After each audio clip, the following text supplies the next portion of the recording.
And we're early. Hi, meditation nerds. Welcome, welcome. I wanted to circle back to the quote unquote drunk monk meditation. So I originally did that as just kind of a moment of levity to kind of call out that there were different ways to meditate. And there have always been different ways to meditate. So I decided to do a little bit more digging into more obscure meditation practices, and I actually found a bit of a treasure trove, if you will. So we're going to go over those this week, and in a couple of cases, we're going to practice them. Some of them are going to be more visual because obviously I'm not going to have you do certain ones. So, obviously, within the frame of what you can do, what you feel comfortable with, feel free to just sit and listen and think about, reflect on. Um, so, since I've already talked about the drunk monk meditation and just I found it hilarious that that was something that was happening, I wanted to start with that one. Um, so, I don't know about you, but my introduction to meditation was, green juice, green tea, lots of warm drinks, the rose tea with lemon, that kind of thing. What if we switch that up and tried some mindfulness with a shot of rice wine, which I personally have never had. Sounds delicious. Not sure that it is, but sounds pretty delicious. So let's talk about the radical still, according to everything I've known about meditation for only a decade, so pretty tiny slice, right? Considering meditation's history and its dangerously misunderstood practices that were designed to jolt the mind into awakening. So, the background actually is that this was only in certain advanced, so this was for advanced Tibetan monks, excuse me, Tibetan Buddhist monks. It was a practice of theirs. It's similar to Dogshin. I'm sorry, I don't know how to pronounce that correctly. I've never known how to get my teeth around that. So on rare occasions, a master might instruct a thoroughly prepared student to meditate while intoxicated. And again, this was an advanced practice, not just people wandering about drunk and claiming it's meditation. So the goal of it was to use the disoriented state to shatter the habitual patterns of thought and observe the nature of mind without its usual conceptual filters. So it was a way to move beyond what the boundaries that we had set. And sometimes you need a little bit of extra in order to get you beyond that rigid set, right? I mean, the equivalent that I come up with is for the practices that I've used in tweaking it is having one mantra playing in earbuds or headphones while I'm chanting another mantra. So it gives the mantra playing in my ears gives my conscious mind something to grasp onto while I'm chanting the mantra to help my subconscious let go and unclench from whatever it is that I'm stuck with, or pairing a mantra with tapping, or what was another one? Well, a perfect one is what Gloria Latham does, where we're combining kriyas where it's more of a workout setting along with the mantras. That way you're engaging your conscious mind, you're giving the physical release, and you're keeping your subconscious reciting the mantra. So it gives you three different layers um, to move beyond those boundaries, those set rigid standards that we've all kind of been prepared to walk around with, right? Or masks, you could label them masks. So what I wanted to add here were the current iterations of how these meditations have now evolved and how we're using them in the current so-called modern age.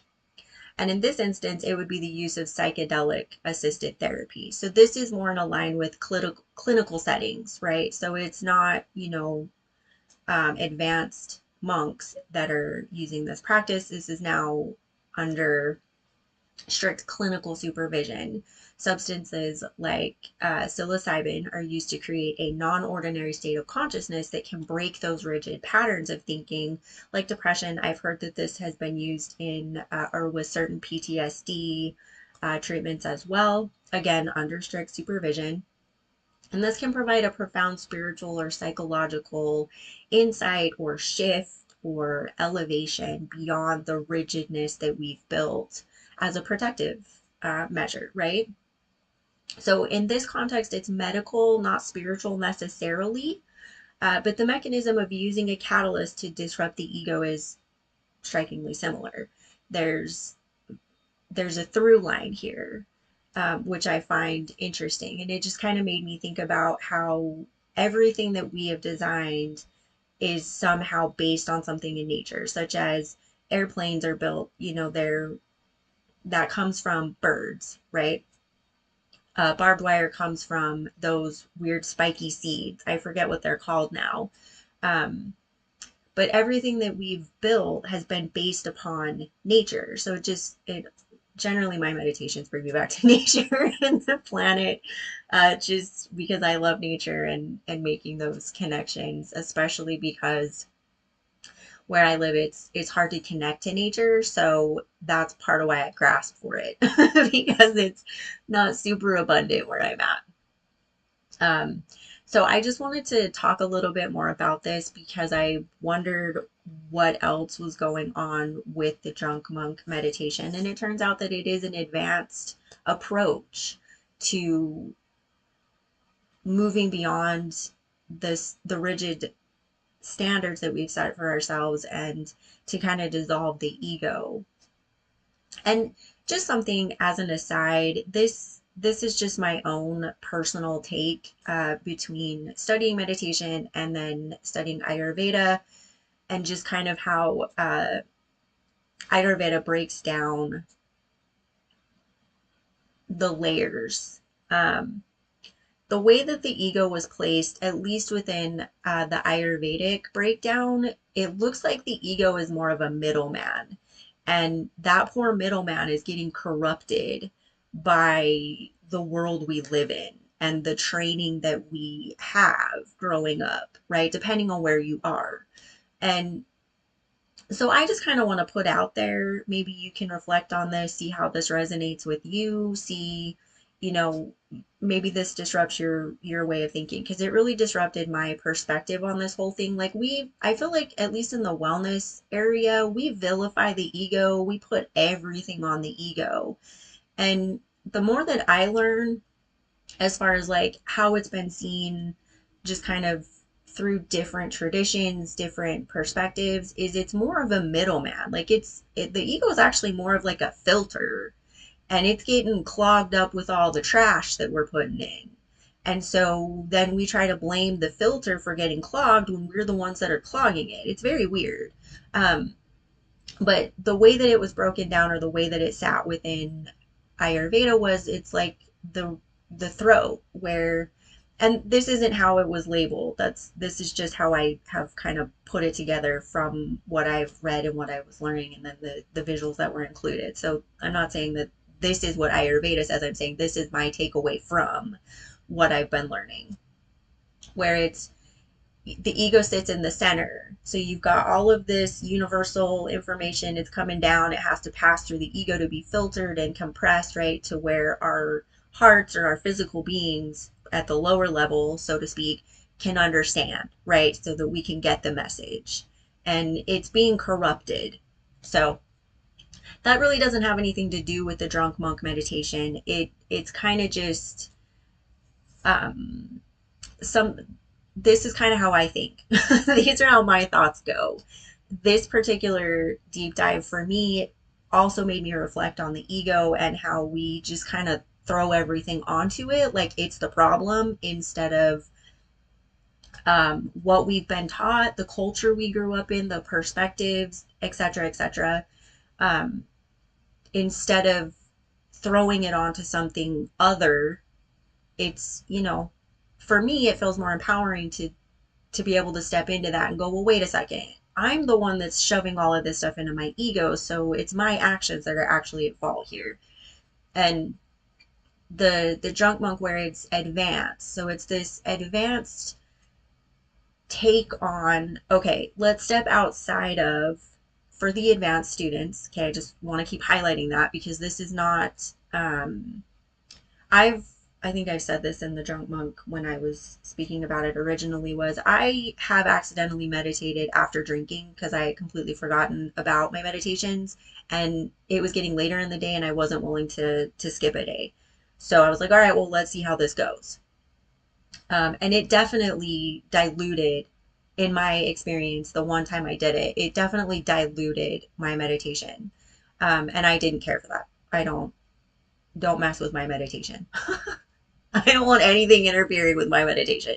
So, and I have also meditated after an edible, and that also seems to, it almost feels like there's a wedge for me. It doesn't necessarily help me step outside of anything that I've noticed. It just felt more like there was a wedge within my meditative practice, which was odd.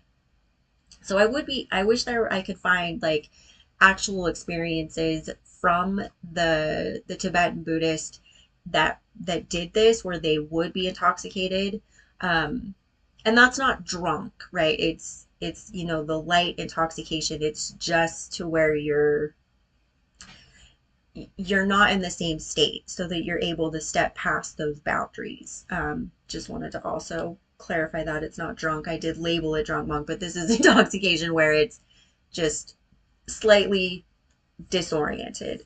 But I would be interested to hear what their experiences were. I wish I could find like a diary or some kind of note on what their experience was as an advanced Tibetan Buddhist, if maybe they felt a similar wedge, or if, there were certain situations where it really did help them step beyond whatever it was that they weren't connecting to within a sutra or mindfulness. You know what I mean? I wish I could have found those, but I wasn't able to. So if anybody knows of where I knows of a place where I could potentially find those, drop it in the notes, drop it in the comments. And then if you've ever meditated while drunk or on edibles, and if you feel comfortable sharing your experience, feel free to drop it in the comments if you had a different experience where it did help you step beyond the boundaries instead of creating a wedge like my experience.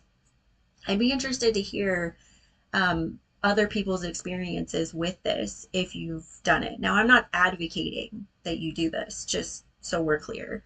I'm just sharing my honest experiences with the different ways that I've meditated, both intentionally and accidentally, and just kind of blundering into stuff. Because that's kind of just how I like to approach my meditative practice. It's organic, it's messy, so am I. So that's kind of where it all ties together.